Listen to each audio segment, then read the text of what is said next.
Saya Radi Saputro melanjutkan Sapa Indonesia Malam. Saudara Direktur Reserse Narkoba Polda Metro Jaya, Kombes Donald Parlalungan Simanjuntak, dipecat dari kepolisian usai menjalani sidang etik kemarin. Kombes Donald menjalani sidang etik karena diduga terlibat dalam kasus dugaan pemerasan penonton konser DWP asal Malaysia. 3 polisi yang diduga terlibat dalam kasus pemerasan penonton konser DWP asal Malaysia kemarin telah menjalani sidang etik. Komisioner Kompolnas Khairul Anam menyatakan, berdasarkan pemeriksaan di sidang etik, 2 polisi diputuskan diberhentikan dengan tidak hormat atau PTDH. Sedangkan sidang etik 1 polisi lainnya masih diskors. Salah satu yang diberhentikan tidak dengan hormat adalah Direktur Reserse Narkoba Polda Metro Jaya, Kombes Donald Parlalungan Simanjuntak. Khairul menyatakan 2 polisi yang di PTDH mengajukan banding. Sidang untuk Direktur Narkoba, untuk Kasubdit sama untuk Kanit. Direktur sama tadinya sudah diputus PTDH dan mereka mengajukan banding. Ya, untuk Kasubdit masih diskors. Dilanjutkan besok pada hari Kamis. Di kesempatan lain, Khairul Anam menyebut ada potensi pelanggaran pidana dalam kasus pemerasan penonton konser DWP asal Malaysia. Dari sekilas background kasus ya, walaupun tadi dijelaskan bagaimana soal kode etik dan sebagainya, potensi untuk pidana memang sangat besar. Dan nanti kami akan berkomunikasi dengan Reskrim ketika proses etiknya sudah berjalan, dan kami akan monitoring proses etiknya. Kalau dalam proses etik memang secara terbuka nanti kelihatan ini struktur peristiwanya kayak apa, apakah ada potensi pidananya, ya saya yakin Pak Kapolri, Pak Kabar Reskrim akan menindaklanjutin itu.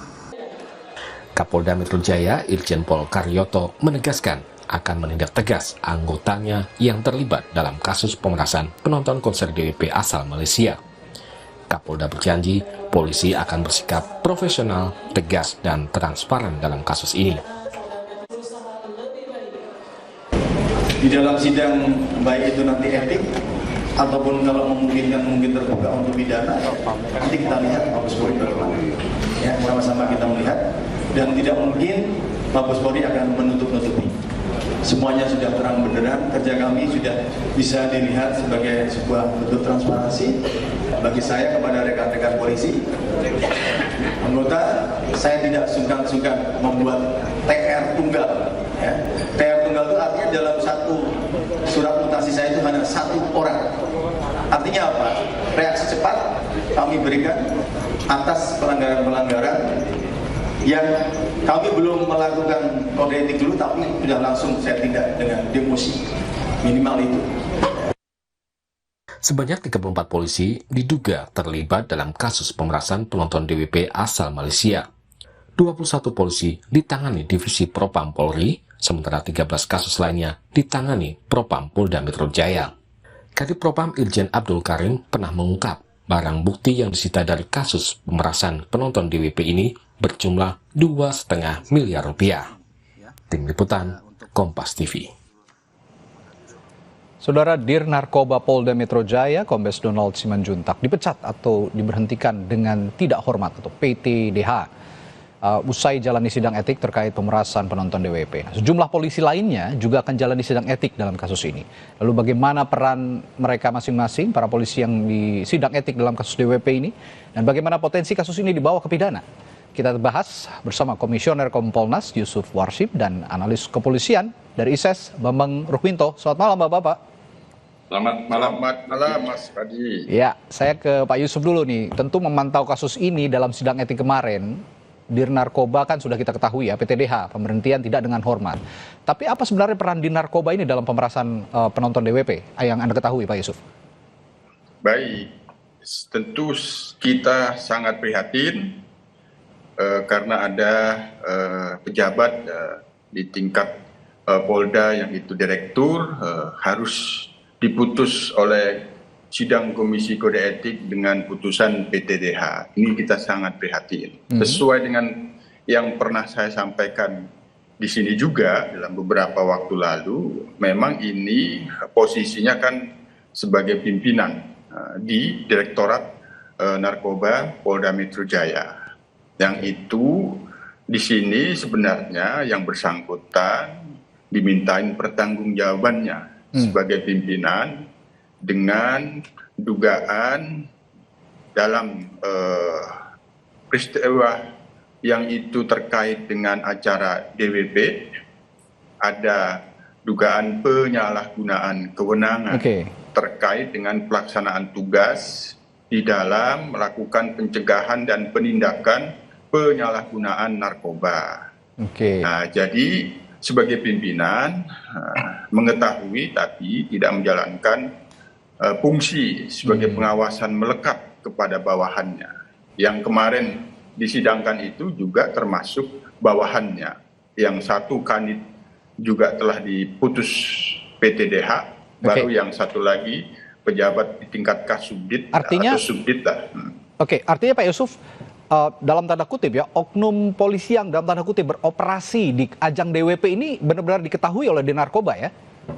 Ya sebenarnya kan ini kalau informasi-informasi yang sudah kita dalami, fakta-faktanya itu sebenarnya memang kuat pelaksanaan tugas, namun di situ ada dugaan penyalahgunaan kewenangan dalam pelaksanaan tugas. Pelaksanaan tugasnya itu adalah mencegah dan menindak penyalahgunaan narkotika pada saat acara itu. Itu biasanya kalau acara-acara konser memang kegiatan untuk pencegahan dan penindakan narkoba itu selalu intens. Nah, di sini disalahgunakan.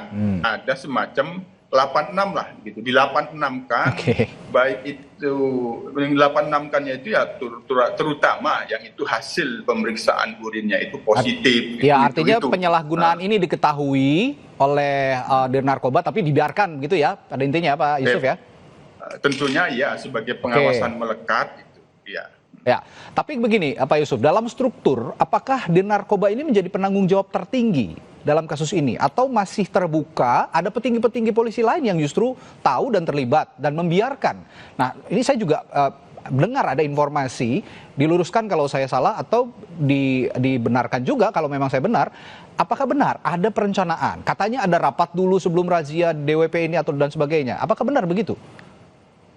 Dalam konteks, sekali lagi, dalam teks dan konteks pelaksanaan tugasan pasti direncanakan. Dan kegiatan untuk Direktorat Narkoba itu ya sepenuhnya dalam tanggung jawab direktur, dibantu oleh wakil direktur. Informasi sementara, wakil direktur ini masih perlu dikonfirmasi tidak berada di tempat ada tugas lain, ada tugas sedang menjalankan tugas lain. Nah, selama dalam teks dan konteks itu sudah pasti ada rapat-rapat, tapi terkait dengan ada perencanaan melakukan dugaan penyalahgunaan itu, yang itu bisa masuk dalam dugaan permufakatan melakukan pelanggaran, itulah yang sedang diperiksa di dalam sidang Komisi Kode Etik. Soal pertanyaan tadi saya sebelumnya, penanggung jawab tertingginya apalah Dinarkoba ataukah ada petinggi Polri yang lain yang lebih yang tahu juga soal ini? Kalau untuk kegiatan untuk pelaksanaan tugas pencegahan dan penindakan narkoba itu tanggung jawabnya sepenuhnya ada pada Direktorat Dinarkoba. Baik. Nah, namun sebagaimana yang telah saya sampaikan beberapa waktu lalu, perlu tetap diminta pimpinannya itu dimintain klarifikasi atau jangan-jangan ya, masih ada pengawasan yang di atasnya itu tahu tapi tidak melaksanakan fungsi pengawasannya. Itu tetap dimintakan klarifikasi agar ke depan ini menjadi pelajaran bahwa sebagai pimpinan harus benar-benar kuat melaksanakan fungsi pengawasan melekat kepada bawahannya dalam pelaksanaan tugas. Dalam kasus ini kami melihat ini sebenarnya pelaksanaan tugas yang itu terdapat penyalahgunaan kewenangan. Dilapan-enamkan lah kira-kira begitu hasil pekerjaan itu yang seharusnya kalau itu positif kan dilakukan penindakan, di asesmen, perlu dilakukan rehabilitasi, selanjutnya penindakannya seperti itu. Meskipun Dinarkoba sudah selesai sidang etiknya, tapi ada beberapa anggota Polri lain yang masih menjalani sidang etik yang masih berproses. Saya ke Pak Bambang, bagaimana sejauh ini Anda melihat penanganan kasus ini, sidang etik yang sudah berjalan? Apakah cukup transparan dan fair gitu untuk semua? Iya. Direktur tadi menyambung yang disampaikan oleh Mas Yusuf ya, Direktur Narkoba, Dirres Narkoba Polda Metro Jaya ini adalah penanggung jawab tertinggi di lapangan terkait dengan operasi pengawasan dan pemberantasan narkoba di wilayahnya. Makanya kalau kemudian ini terkait dengan pelanggaran di sini, tentu Dirjen Narkoba inilah yang paling bertanggung jawab, karena dia tentu juga harus melakukan pengawasan terkait perencanaan operasi pemberantasan narkoba di lapangan. Makanya kalau kemudian ini merembet banyak aktor di lapangan, tentu ini juga merupakan tanggung jawab di narkoba. Makanya kalau kemudian di narkoba ini diberikan sanksi PTDH, itu memang sudah selayaknya, karena di situ ada tanggung jawab dalam perencanaan, kemudian tanggung jawab terkait dengan kewenangan, dan terakhir adalah terkait dengan kontrol dan pengawasan yang harus dilakukan pada anak buahnya. Tapi faktanya ini kan semua lalai, abai dilakukan oleh Dirjen Narkoba, makanya sanksi berat PTDH itu dilakukan. Ke depan memang ada kemungkinan untuk diproses pidana. Demikian, karena terkait dengan pemerasan, pungutan liar, ini masuk ranah pidana pemerasan dan ranah pidana korupsi. Itu yang juga harus dikejar. Tanpa ada itu tentu tidak akan memberikan efek jerah pada yang lainnya, seperti itu. Ya, sejauh ini tadi Anda singgung potensi pidana ya, karena sekarang sudah PTDH, banyak yang juga diberhentikan tidak dengan hormat, begitu. Sudah langsung bisa dijalankan proses pidananya atau menunggu proses-proses yang lain? Sebenarnya bagaimana mekanismenya? Proses pidana itu bisa serta-merta ya. Kalau kepolisian proaktif untuk benar-benar konsisten melakukan upaya bersih-bersih di internal kepolisian, gitu. Bukan hanya sekedar sanksi etik dan disiplin saja, karena sanksi etik dan disiplin ini pun juga masih ada peluang dari personel yang bersangkutan untuk melakukan banding. Tanpa ada upaya penetapan pidana, proses pidana, ini kemungkinan PTDH ini banding juga bisa diterima. Meskipun kemungkinan itu kecil seperti itu. Ya, saya dengar juga yang kemarin sudah PTDH, yang sudah putus di Komite Etik, ini mengajukan banding ya di narkoba ini. Nah, makanya saya tanyakan tadi, proses pidananya ini seharusnya bisa seiring sejalan begitu ya Pak Bambang ya? Benar, harus seiring sejalan sambil menunggu ya proses yang lainnya. Karena di sini kan juga ada 35 orang yang diduga melakukan pelanggaran etik dan disiplin. Dan bagi yang lainnya pun juga, kalaupun tidak diberikan sanksi berat, itu juga tergantung dengan porsi masing-masing, porsi pelanggaran masing-masing. Kalau tidak diberikan sanksi berat, karena ada relasi kuasa atasan bawahan, karena yang bawah ini kan relatif sangat rentan, dan atas dominasi dari atasannya, atas dominasi pimpinannya. Makanya mereka sekedar menerima perintah seperti itu saja. Makanya memang sanksi itu harus proporsional, dan sanksi demosi pun itu juga harus tegas, bukan hanya demosi penempatan khusus, tapi juga bisa jadi dengan memutasi keluar wilayah seperti itu. Dalam konteks memberikan efek jerah tadi yang disebut Pak Bambang, Kompolnas Pak Yusuf, Komisi Kepolisian Nasional, sejauh mana dorongan untuk memproses pidana orang-orang yang sudah terbukti di Komite Etik sendiri melakukan tindak yang tidak terbukti sudah PTDH. Sejauh mana dorongannya untuk memproses pidana orang-orang ini? Iya, maka proses Komisi Kode Etik ini yang perlu dituntaskan kepada semua oknum yang terlibat dulu. Itu. Nah, yang kedua, proses pidananya nanti perlu dilakukan pendalaman dulu. Unsurnya apa dulu? Kalau dugaan penyalahgunaan kewenangan, itu bisa terdapat unsur tindak pidana korupsi. Nah, tentu itu tidak hanya oknum yang akan dalam pembuktiannya nanti. Ini kalau tidak pidana korupsi kan ada pihak lain, nah begitu. Dan itu bisa seiring sejalan kan Pak Yusuf? Iya. Tidak harus menunggu semuanya putus di etik. Ya, sementara ini kan yang muncul ini masih terlihat dugaan pemerasan. Pemerasan itu kan sepihak. Cuman ada barang bukti 2,5 M itu. Ini barang bukti pemerasan atau tindak pidana korupsi. Itu makanya kami tentu memang sangat atensi, potensi dugaan tidak pidananya itu dimungkinkan bisa kita dorong agar jelas ini penyalahgunaan dalam kaitannya dugaan tidak pidana korupsi atau unsur pidana umum, yaitu pemerasan. Nah, maka untuk memastikan itu, kami sendiri bisa juga mendapatkan fakta-fakta bisa terjadi ada pihak atau unsur lain di luar unsur oknum anggota Polri tersebut. Walaupun demikian, Kompolnas tentu memprioritaskan, kita dorong dulu, kita awasi dulu, Komisi Kode Etik ini tuntas kepada semua oknum yang terlibat. Selanjutnya kami akan terus pantau melalui Bareskrim untuk bisa mendalami unsur dugaan tindak pidananya, kaitannya dengan dugaan penyalahgunaan yang itu masuk unsur korupsi. Atau sementara ini memang pemerasan. Kalau pemerasan pidana umum berarti kan itu ya? sepihak 18 oknum yang dimaksud sementara ini. Itu Mas Radi. Jadi ada pidana umum terkait dengan pemerasan, ada penyalahgunaan wewenang terkait dengan tindak pidana korupsi. Ini yang harus dipilah dulu sehingga nanti bisa diputuskan apakah masuk ranah pidana ataukah pidana umum ataukah tindak pidana korupsi. Baik, terakhir ke Pak Bambang, tadi Anda sempat menyinggung soal bersih-bersih institusi Polri. Ini menjadi momentum tentu saja untuk bersih-bersih. Tapi tidak hanya di komite etik, karena kalau komite etik kita sudah tahu berulang terus, sudah ada sidang etik PTDH, tapi ada lagi oknum-oknum yang bermunculan lainnya. Apa yang paling bisa memberikan efek jerah sebenarnya? Ya, ini terkait dengan konsistensi penegakan aturan di internal kepolisian ya.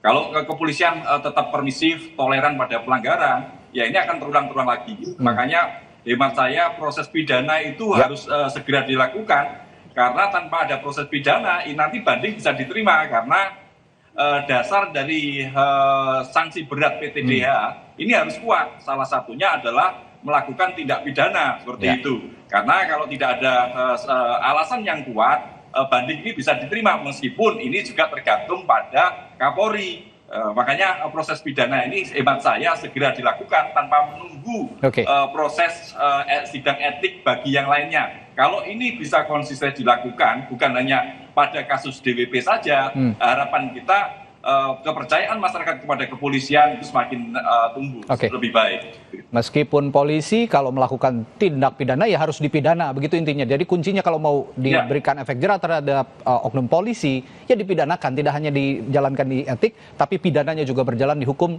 seberat-beratnya sesuai proporsinya dengan pelanggaran hukuman atau pelanggaran hukum yang dilakukan oleh yang bersangkutan. Baik, terima kasih Komisioner Kompolnas Yusuf Warsim dan analis kepolisian dari ISES Bambang Rukminto telah berbagi perspektifnya di malam hari ini Sapa Indonesia Malam. Sehat selalu, sampai jumpa lagi Bapak. Selamat malam. Malam. Saudara, setelah jeda di Sapa Indonesia Malam, Jalan Tol Jakarta Cikampek dan Jalan Layang Tol MBZ terpantau ramai lancar pada malam hari ini di kilometer 48. Informasi